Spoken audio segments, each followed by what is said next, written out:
Baru saja menjadi lebih jelas bahwa Iran telah mengalami keretakan internal. Apa yang terlihat pada hari Rabu 1 April 2026 ini adalah penurunan kekuasaan yang semakin cepat dari Presiden Masoud Pezeshkian. Sementara Garda Revolusi memperluas kendalinya atas strategi perang dan arah rezim. Namun kekuasaan nyata mulai lepas dari tangannya. Apa yang terjadi berlangsung secara langsung. Pezeshkian mencoba memberi sinyal mundur, meminta maaf kepada negara-negara Teluk yang terkena dampak, dan berjanji akan menahan serangan-serangan baru. Reaksi datang dengan segera menurut Reuters.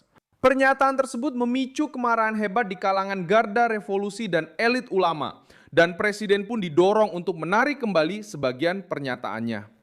Poin ini sangat penting karena menunjukkan bahwa kepala eksekutif sudah tidak mampu lagi mempertahankan pendiriannya sendiri di depan umum. Pada saat yang krusial, ketika seorang presiden berbicara dan kekuatan lain memaksanya untuk menarik ucapannya, sinyal politik yang ditunjukkan sangat serius. Yang sedang mengisi ruang ini justru adalah struktur militer dan ideologis yang paling keras dari rezim tersebut.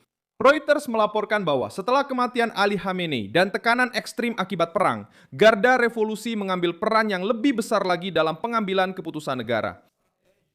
Pusat gravitasi baru dari sistem ini tidak lagi berada pada sosok presiden, melainkan pada inti bersenjata, ulama, dan keamanan yang mengutamakan kelangsungan rezim di atas segala bentuk moderasi. Disinilah muncul pembacaan kudeta secara diam-diam. Bukan berarti tank-tank di jalanan, tetapi pencabutan wewenang secara praktis dari seorang presiden sipil. Menghadapi mesin militer yang kini lebih berkuasa. Dan mengapa hal ini terjadi sekarang? Karena rezim sedang mendapat tekanan dari segala arah. Perang terbuka yang dimulai pada 28 Februari telah mendorong sistem ke titik kritis. Pada saat yang sama, ekonomi sudah hancur, mata uang terus melemah, dan ketidakpuasan rakyat sudah meledak di jalanan. Associated Press menggambarkan bahwa ratusan ribu warga Iran ikut serta pada bulan Januari dalam demonstrasi terbesar menentang teokrasi dalam beberapa dekade terakhir. Tanggapannya sangat brutal. Ribuan orang tewas, puluhan ribu ditahan, dan penindasan terus berlanjut.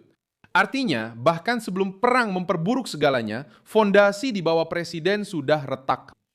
Krisis ini paling jelas terlihat dalam kehidupan sehari-hari masyarakat Iran itu sendiri.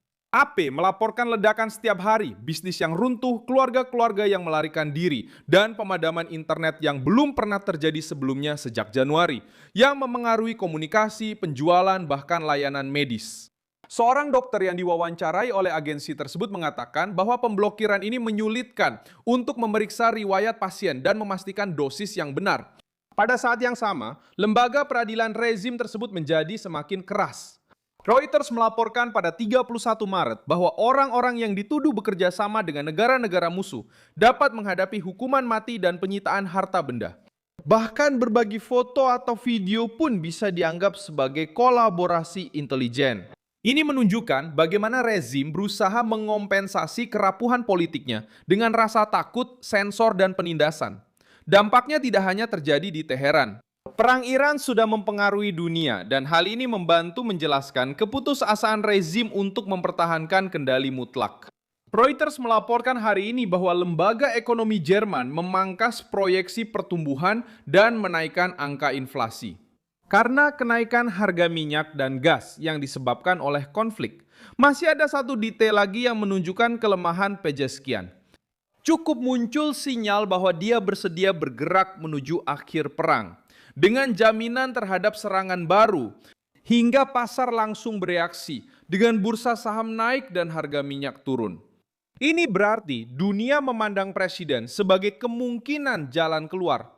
Namun di dalam Iran, gerakan yang sama justru meningkatkan tekanan dari kelompok-kelompok radikal yang melihat setiap kemunduran sebagai kelemahan. Semakin banyak Pezeshkian berbicara tentang pengekangan, semakin banyak pula kelompok garis keras mendapatkan alasan untuk mengucilkannya. Pada akhirnya yang kita saksikan adalah sesuatu yang tak terpikirkan sedang terjadi. Bukan kudeta klasik yang diumumkan secara nasional, tetapi perebutan kekuasaan dari dalam secara diam-diam dan keras terhadap Presiden Iran. Jabatannya masih ada, tapi kewenangannya sedang dihancurkan. Dan kenapa? Karena rezim telah masuk ke mode bertahan hidup. Dan dalam sistem seperti ini, ketika krisis semakin parah, presiden menjadi bidak yang bisa dibuang.